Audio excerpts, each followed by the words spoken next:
प्यारे बच्चों, आइए आज हम व्याकरण के अंतर्गत क्रिया विशेषण के बारे में पढ़ें। बच्चों, शब्द संपदा की दृष्टि से हिंदी भाषा बहुत धनी है। हिंदी में अनेक प्रकार के शब्दों का प्रयोग किया जाता है।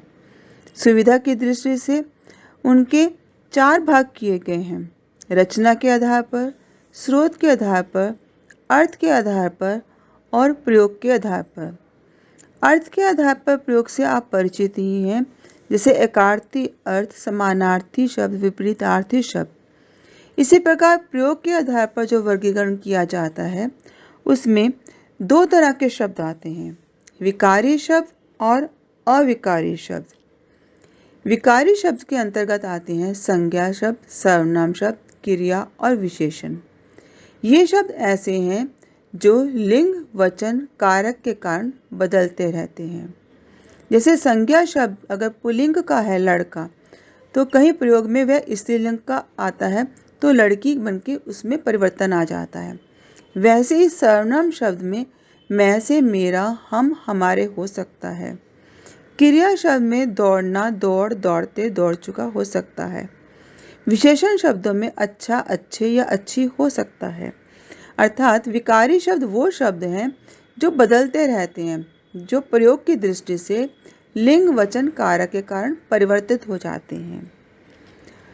अविकारी शब्द वो हैं जो परिवर्तित ना हो। अव्यय का शाब्दिक अर्थ है व्यय ना होने वाला। अव्यय को अविकारी भी कहते हैं। अविकारी शब्द का अर्थ है अ प्लस विकार, अर्थात विकार या परिवर्तित नहीं होना। जिन शब्दों में लिंग, वचन, काल, पुरुष आदि के कारण कोई परिवर्तन नहीं होता उन्हें अव्यय अथवा अविकारी शब्द कहते हैं। जैसे ऊपर, नीचे, और, क्योंकि। ये शब्द ऐसे हैं जो पुल्लिंग का वाक्य हो या स्त्रीलिंग का वाक्य हो, एक वचन वाले शब्दों का वाक्य हो अथवा बहुवचन का वाक्य हो, ये इनकी स्थिति कभी नहीं बदलती। ये ऐसे शब्द हैं जो समान रूप से प्रयोग किए जाते हैं, अतः इन्हें अविकारी शब्द कहते हैं। अविकारी शब्द के अंतर्गत 4 तरह के शब्द आते हैं: क्रिया विशेषण शब्द, संबंध बोधक शब्द, समुच्चय बोधक शब्द और विस्मय आदि बोधक शब्द। बच्चों, आज हम पढ़ने वाले हैं अव्यय के अंतर्गत आने वाले क्रिया विशेषण शब्दों के बारे में। क्रिया विशेषण का अर्थ है क्रिया की विशेषता बताना, अर्थात क्रिया की विशेषता बताने वाले शब्द को क्रिया विशेषण कहते हैं। जैसे मेरी माँ कहती है कि हमें सुबह शाम दांतों में ब्रश करना चाहिए। प्रातः शीघ्र उठकर हरियाली के चारों ओर घूमना चाहिए। हमें चॉकलेट, टॉफी कम खानी चाहिए। ये हमारे दांतों को धीरे धीरे सड़ा देते हैं। बच्चों, इन वाक्यों में सुबह शाम, शीघ्र, चारों ओर, कम तथा धीरे धीरे शब्द क्रिया की विशेषता का बोध करा रहे हैं, अतः ये क्रिया विशेषण है। इन पदों से पता चलता है कि वाक्य में क्रिया कैसे, कब, कहाँ और कितनी मात्रा में हुई। इस प्रकार क्रिया की परिभाषा बनती है। जो अव्यय शब्द क्रिया की विशेषता का बोध कराते हैं उन्हें क्रिया विशेषण कहते हैं। क्रिया विशेषण के 4 भेद हैं: रीतिवाचक क्रिया विशेषण, कालवाचक क्रिया विशेषण, स्थानवाचक क्रिया विशेषण और परिमाणवाचक क्रिया विशेषण। आइए जानते हैं रीतिवाचक क्रिया विशेषण के बारे में। वे क्रिया विशेषण शब्द जो क्रिया की रीति या विधि से संबंधित विशेषता का बोध कराते हैं उन्हें रीतिवाचक क्रिया विशेषण कहते हैं। जैसे दौड़ में प्रथम आने के लिए विपुल बहुत तेज दौड़ा। स्नेहा मेरी बातें ध्यानपूर्वक सुनो। ड्राइवर ने अचानक गाड़ी रोक दी। इन वाक्यों में तेज, ध्यानपूर्वक और अचानक शब्द से ज्ञात हो रहा है कि दौड़ने, सुनने और रोकने की क्रिया कैसे अर्थात किस रीति अथवा ढंग से हुई है। क्रिया की इसी रीति अथवा ढंग को बताने वाले शब्द क्रिया विशेषण कहलाते हैं। आइए क्रिया विशेषण के अंतर्गत रीतिवाचक के कुछ अन्य उदाहरण देखें। धीरे धीरे, अनायास, जैसे तैसे, झटपट, हंसते हंसते, तरह, ऐसे, जैसे, वैसे, यूं, शीघ्र, सचमुच आदि। रीतिवाचक क्रिया विशेषण की पहचान कैसे करें? रीतिवाचक क्रिया विशेषण का पता लगाने के लिए क्रिया के साथ कैसे लगाकर प्रश्न करने पर उसका जो उत्तर आएगा वही रीतिवाचक क्रिया विशेषण है। जैसे प्रश्न कैसे पढ़ो, उत्तर ध्यानपूर्वक।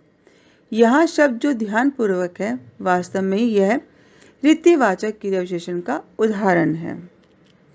आइए कालवाचक क्रिया विशेषण के बारे में जानें। क्रिया के होने या करने के समय की सूचना देने वाले क्रिया विशेषण शब्द कालवाचक क्रिया विशेषण कहलाते हैं।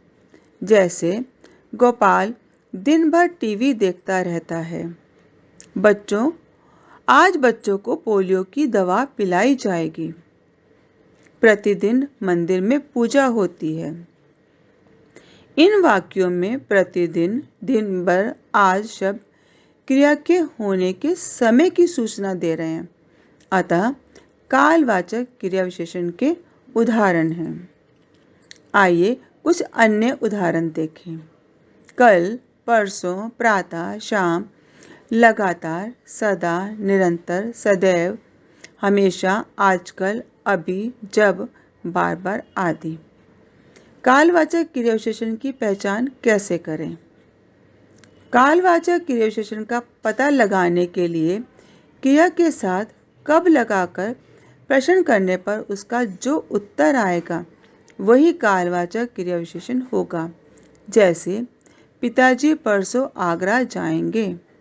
यहाँ प्रश्न पूछा जाएगा पिताजी आगरा कब जाएंगे, तो उसका उत्तर मिला परसों। यहाँ परसों शब्द वास्तव में कालवाचक क्रिया विशेषण का उदाहरण है। आइए स्थानवाचक क्रिया विशेषण के बारे में जानें। स्थानवाचक क्रिया विशेषण ऐसे शब्द हैं जिनसे क्रिया के होने के स्थान या दिशा का बोध हो, वे स्थानवाचक क्रिया विशेषण कहलाते हैं। जैसे मैं आसपास घूमने जा रहा हूँ, आप इधर बैठे हैं। खेतों में चारों ओर हरियाली फैली है, वे आमने सामने खड़े हो गए।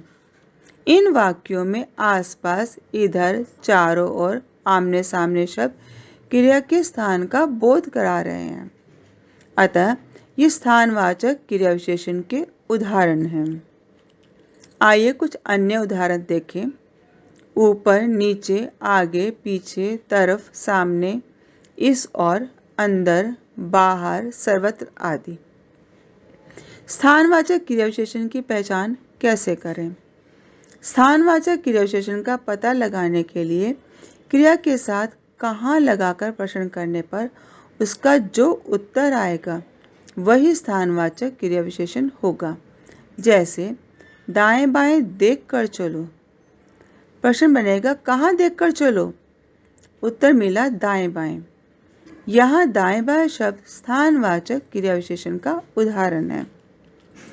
आइए परिमाणवाचक क्रिया विशेषण के बारे में जानें। जिन शब्दों से क्रिया की मात्रा या मापतोल का बोध होता है उसे परिमाणवाचक क्रिया विशेषण कहते हैं। जैसे वनीता की माँ बहुत ऊंचा बोलती है। वह आजकल कम खेलती है। मेरे लिए इतना भोजन पर्याप्त है। इन वाक्यों में ऊंचा, कम, पर्याप्त शब्द वास्तव में क्रिया के परिमाण यानी नाप तोल का बोध करा रहे हैं, अतः परिमाणवाचक क्रिया विशेषण है। आइए कुछ अन्य उदाहरण देखें। बिल्कुल, जितना, उतना, कम, अधिक, काफी, पर्याप्त, थोड़ा, अधिक, खूब आदि। परिमाणवाचक क्रिया विशेषण की पहचान कैसे करें? परिमाणवाचक क्रिया विशेषण का पता लगाने के लिए क्रिया के साथ कितना कितनी लगाकर प्रश्न करने पर उसका जो उत्तर आएगा परिमाणवाचक क्रिया विशेषण होगा।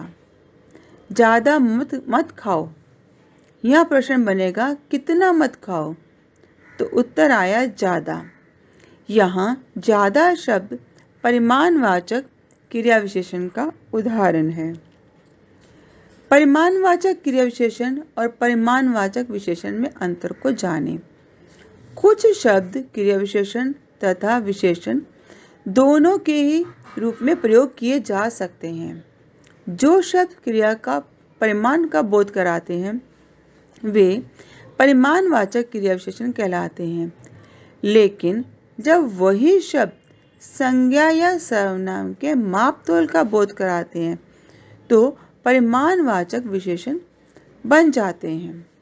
जैसे तुम ज़्यादा चॉकलेट खाते हो, यह चॉकलेट संज्ञा शब्द है, उसके आगे ज़्यादा शब्द लगकर आया है। यहाँ ये परिमाणवाचक विशेषण का उदाहरण है। तुम ज़्यादा खाओ, खाओ शब्द क्रिया है और उसके आगे ज़्यादा शब्द लगकर आया है और वो क्रिया की विशेषता बताने वाला है, अतः यहाँ ज़्यादा शब्द परिमाणवाचक क्रिया विशेषण का उदाहरण है। आइए अभ्यास कार्य देखें। निम्नलिखित वाक्यों में क्रिया विशेषण शब्द रेखांकित करके उनके भेद का नाम बताइए। लगातार बारिश हो रही है। पुत्र माँ की आज्ञा पाकर तेजी से चला गया। मैं शाम को तुम्हारी प्रतीक्षा करूंगा। अचानक तेज आंधी आ गई। स्वस्थ रहना है तो कम खाओ। यहाँ आपको लगातार, तेजी से, शाम को, अचानक, कम को पहचानना है और बताना है कि वो क्रिया विशेषण के किस भेद के अंतर्गत आएगा। अभ्यास कार्य 2।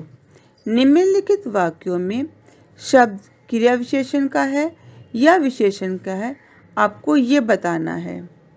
कम खाना खाया करो। रुपेश थोड़ा ही खा पाया। रचना ने अच्छा लिखा। ये चारों अच्छी लड़कियां हैं। बच्चे बहुत उछल कूद कर रहे हैं। बेसन में अधिक पानी मत डालना। तनिक पढ़ लो। बच्चों, यहाँ इन वाक्यों को क्रिया विशेषण या विशेषण के अंतर्गत छांटते समय आप ये ध्यान देना कि जो विशेषण शब्द आया है क्या वो क्रिया विशेषण के आगे लगकर आया है अथवा किसी संज्ञा के आगे लगकर आया है।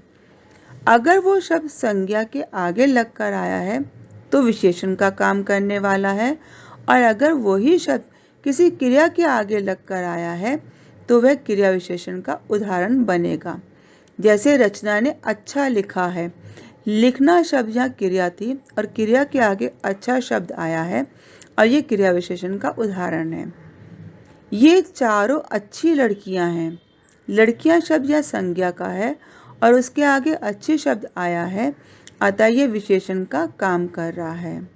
शेष वाक्य आप स्वयं करेंगे। अभ्यास कार्य 3। रिक्त स्थानों में क्रिया विशेषण शब्द भरिए। मेरे नाना नानी डैश आएंगे। आज आएंगे, कल आएंगे, परसों आएंगे। आप इसमें कोई भी शब्द लिख सकते हैं, वो उचित होगा। मैं अध्यापक की बात ध्यानपूर्वक सुन रहा हूँ। मैं प्रतिदिन स्कूल जाता हूँ। वर्षा लगातार हो रही है। वर्षा रुक रुक कर हो रही है। वर्षा धीमे धीमे हो रही है। ये सभी उचित हैं। उसी प्रकार अगले वाक्य में भी राधा तेज चलती है, राधा धीमे चलती है। अगला वाक्य, दाएं बाएं देख कर चलो। राज्य में सर्वत्र शांति है। अभ्यास कार्य 4। यह गोले में लिखे गए शब्दों को छांटकर उनके शीर्षक के सामने लिखिए। यह शब्द दिए गए हैं: शायद, आगे, पीछे, सर्वत्र, काफी, पर्याप्त, थोड़ा, एकाएक, अवश्य, निरंतर, हमेशा और सदैव। यह तालिका दी गई है। तालिका में कालवाचक, स्थानवाचक, रीतिवाचक और परिमाणवाचक के शीर्षक दिए गए हैं। आपने इन शब्दों को चुनना है और उचित स्थान पर लिखना है। आशा है आपको ये पाठ समझ में आ गया होगा। धन्यवाद।